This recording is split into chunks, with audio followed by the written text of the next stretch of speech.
അസ്തഗ്ഫിറുല്ലാഹൽ അദീം الذي لا إله إلا هو الحي القيوم أتوب إليه.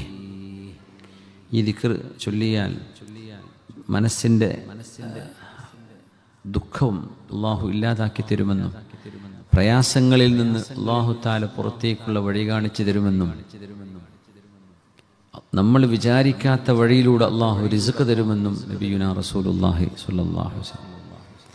ദുആന്റെ ഇടയിലാണെങ്കിലും അതൊരു വസിയത്തായിട്ട് ഏറ്റെടുക്കുക. ഒരു ദിവസം എപ്പോഴെങ്കിലും ഒരു 3 തവണ അല്ലെങ്കിൽ 5 തവണയെങ്കിലും ഈ ദിക്ർ നമ്മൾ ചൊല്ലണം. അത് തെറ്റ് ചെയ്തവർക്ക് പശ്ചാത്തപിക്കാൻ മാത്രമുള്ള ദിക്റല്ല അത് ഇസ്തിഗ്ഫാർ.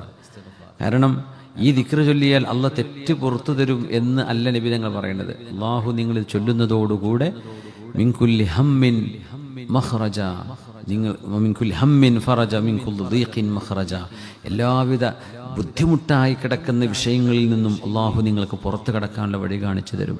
നിങ്ങളുടെ ടെൻഷൻ അള്ളാഹു നിങ്ങൾക്ക് ഒഴിവാക്കി തരും.